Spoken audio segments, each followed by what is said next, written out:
Now I'm about to make my way up to Cahermore Fort, which is believed to be another early medieval castle or a stone fort.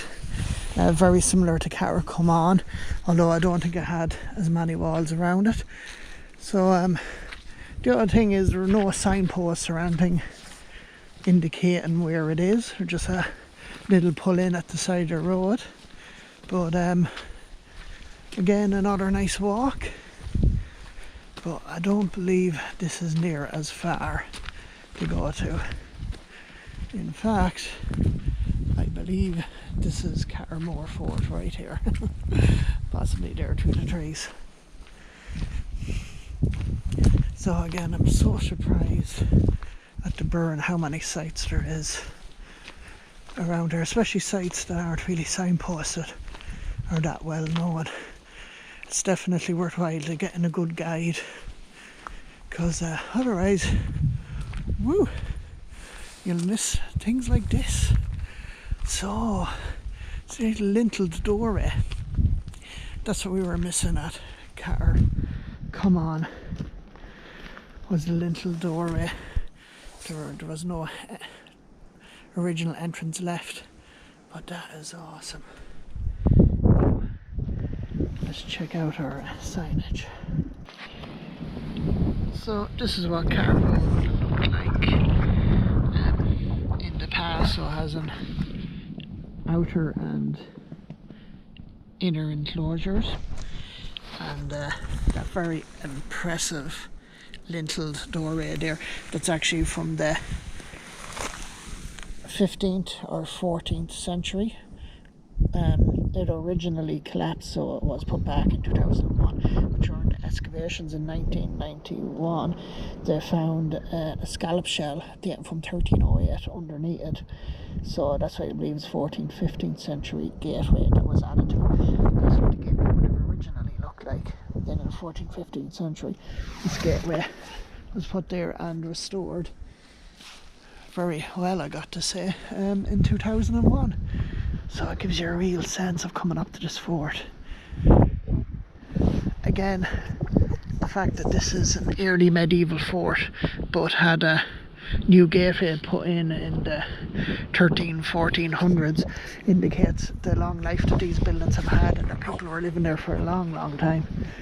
Oh, this is so impressive. I love this. Wow. These little niches in here for guards, or that could have possibly stood if necessary. Again, this was a family homestead, wasn't a military fort as such. And then there, see the square buildings. The square buildings indicate more modern or medieval, the kind of early medieval. The only square buildings you really would have had was a church back in the 700s or that. So these could be later on workers' huts or that, or again maybe part of the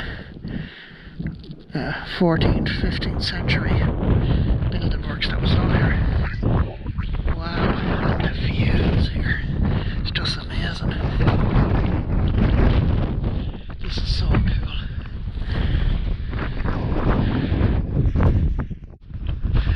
So you might have noticed that both these forts, one's called Cahermore and one's called Cahermore. So a Caer was an Irish word for stone fort, along with cashel as well, because you might have heard me call them cashels. So cashels and cairns, and then cairns, which is the stone mound around portal tombs, or a stone mound in general. So they're all very similar words. But look at the view here. Especially you can see the old rain coming in through the distance. So hopefully it holds off for another few minutes. Then they've got a really cool view and platform set up here as well. So hopefully the wind isn't driving you too crazy. I know it's kind of hard to hear through all the gusts. But see that? There's the sea over there. So again, the family settlement would have been able to have seen their whole territory around them, seeing where their animals are out grazing, see if there is any people coming to attack the homestead or that, and just be quite an enjoyable place to live. Lovely views, windy and cold, but then again, you know, back in the olden times would have had maybe mud buildings, stone buildings, and then they would have used maybe wattle and daub and that, or well, the Vikings used to cover their houses in turf. I don't believe the Irish did anything like that here, but again, you can make your house very livable if necessary.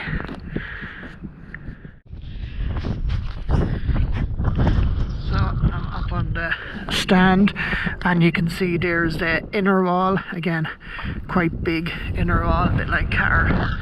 Come on, and you can just about see running all along the outside is the outer wall of the enclosure. So this was a bi-vallet fort. It had 2 walls, whereas Clare Come On was 3 vallet. Actually, I could be wrong. There possibly looks like a 3rd wall over there as well. You can see we're a bit of a height off the ground here. Not as impressive a Clare Come On fort, but I've got to say Cahermore is very well preserved, especially with the huts are in here as well. So I can see why people lived here for a long time. So I'm just gonna do a walk around some of these little huts, see what we can see. Seem to have stone floors, or that's the rocky actually limestone outcropping that's everywhere in the Burren. They may have had mud floors or actually threw in reeds and that on them as well.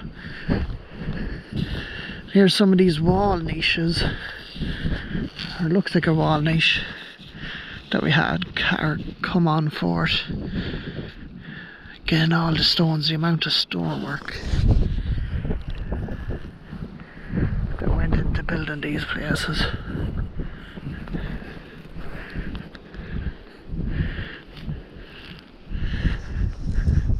And just listen.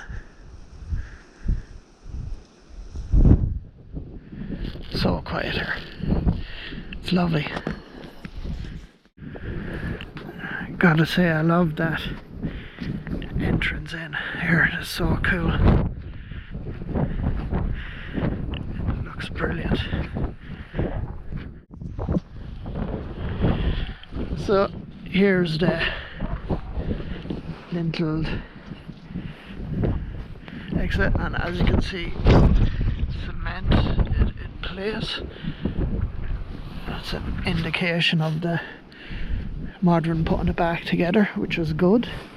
And here's the door in. I think this is so awesome.